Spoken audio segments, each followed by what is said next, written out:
Gaza. UN, Alex. An aspect. A little earlier, I spoke to our Gaza correspondent.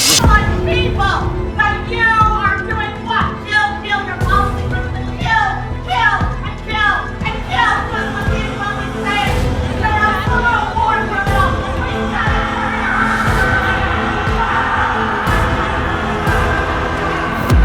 أخيراً وبعد أكتر من 470 يوم من العدوان على غزة وأكتر من 157 ألف قتيل وجريح، الحرب خلصت خلاص، وده بعد وساطة مصرية قطرية أمريكية حصلت قبل تنصيب ترامب ب5 أيام. ترامب اللي كان ليه دور كبير جدا في قرار وقف إطلاق النار، لكن وسط ما شعب غزة فرحان بالخبر ده طلعت آراء كتير والناس مش على بالها غير سؤال واحد: هي غزة انتصرت ولا اتهزمت في الحرب؟ وايه اللي استفادوا اهل غزة من طوفان الاقصى؟ وايه اللي استفادت منه اسرائيل بعد اجتياح القطاع؟ ده اللي هنلخصه مع بعض في حلقة النهاردة من الخلاصة.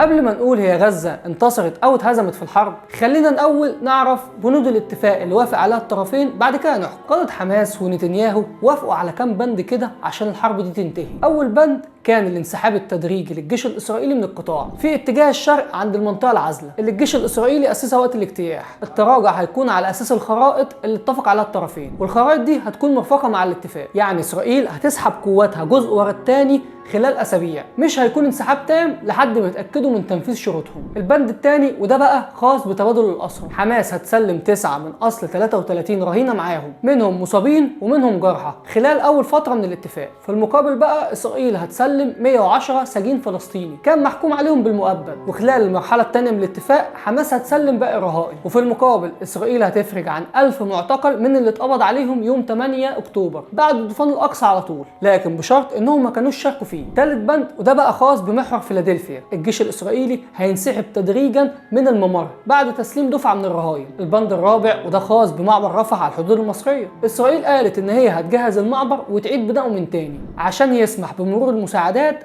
لسكان القطاع، لكن بشرط واحد وهو تسليم كل الرهائن النساء سواء مدنيين او عسكريين. البند الخامس وده بقى خاص بخروج الجرحى من معبر رفح، هيكون مسموح لكل الجرحى والمصابين المدنيين من فلسطين عبور المعبر ودخول مصر للعلاج والعودة مرة تانية. البند السادس ده بقى خاص برجوع النازحين للشمال، إسرائيل هتسمح لكل اللي هرب للجنوب إنه يعدي ويرجع تاني من محور نتساريم، لكن بشرط هيكون في تفتيش ذاتي للأفراد وتفتيش للعربيات، ولو في حد بيعدي معاه سلاح لازم يسلمه. وهي دي الشروط الستة اللي الطرفين وافقوا عليها، وكل طرف منهم شايف إن هو اللي انتصر في النهاية. نيجي بقى نبص على رأي الناس بعد إعلان الخبر. عندنا فريقين، فريق بيقول إن حماس هي اللي فازت بالحرب وقدرت انها تكسر شوكة اسرائيل، وده برغم فرق القوة بين الطرفين، والفريق ده كان باني كلامه على اكتر من نقطة. اولهم وهو فشل خطة تهجير الفلسطينيين من شمال غزة لجنوب غزة وتحويل المنطقة دي لمستوطنات يهودية، ولسه لحد دلوقتي في اكتر من 350 ألف غزاوي قاعد هناك في ظروف قاسية جدا. تاني نقطة وهي فشل خطة احتلال محور فيلادلفيا او محور صلاح الدين زي ما بيقولوا عليه، وده عبارة عن محور بطول 14 كيلومتر بيفصل بين الحدود مع مصر وغزة. الاسرائيليين كانوا عايزين يسيطروا عليه عشان يضمنوا ان مفيش اي عملية تهريب او حتى مساعدة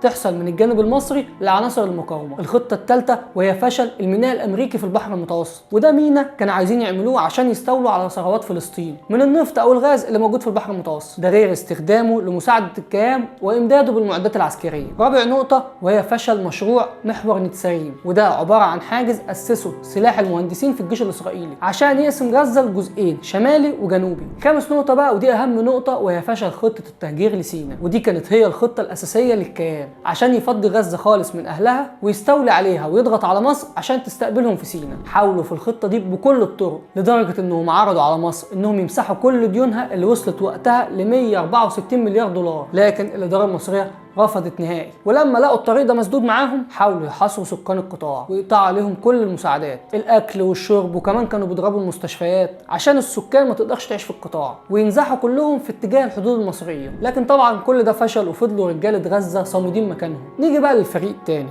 الفريق ده شايف ان حماس هي اللي طلعت خسرانه من الحرب دي، ودول بيقولوا هو الحمد لله على الهدنه في غزه وكل حاجه، والف مبروك لاهالينا في غزه، لكن يا ريت والنبي يعني نسمي الحاجات بمسمياتها عشان ما نتخدعش، عشان بس ما نكررش نفس الغلط تاني. اسرائيل مين اللي خسرت؟ دي اختلت ناس عمرها ما كانت تتخيل انها تعرف توصل لهم، زي اسماعيل هنيه ويحيى السنوار، ده غير تصفيه قادة الصف الاول كلهم من حماس. ده احنا كمان لو جينا نبص على غزة قبل طوفان الاقصى وبعد طوفان الاقصى هنلاقيها فقدت اراضي من المنطقة الشرقية، ودي استولى عليها الكيان وحولها لمنطقة عازلة عشان يحموا بها نفسهم. ضيف على ده بقى تدمير البنية التحتية لغزة اللي اتجابت على الارض، ولا بقى في مية ولا اكل ولا كهرباء ولا حتى رعاية صحية ولا كمان مأوى للناس، بيوتهم كلها اتدمرت. ضيف عليهم بقى عدد الشهداء من الاطفال والنساء اللي وصلوا لاكتر من 42,000 شهيد. وفي النهاية حماس جايه تتفاوض على شروط هي اصلا كانت موجودة قبل الحرب. يعني قبل الحرب ما كانش فيه اصلا اسرى، هي دلوقتي بتتفاوض عليهم. قبل الحرب ما كانش فيه جنود اسرائيليين في القطاع، هي دلوقتي بتتفاوض على خروجهم. قبل الحرب معبر رفح ما كانش مقفول، هي دلوقتي بتتفاوض على فتحه. فين بقى الانتصار؟ اللي انا حكيته لك ده كان رد الفريق الثاني على الخبر. بص يا صديقي، سواء الفريق الاول هو اللي صح او الفريق الثاني، المهم دلوقتي ان الحرب خلصت، والغلابه اللي في القطاع اخيرا هيلاقوا وجبات اكل وميه نظيفه ومكان يناموا فيه يحميهم من برد الشتاء، والناس اللي اتهجرت من بيوتها هترجع تاني. الله يكون في عون الناس دي،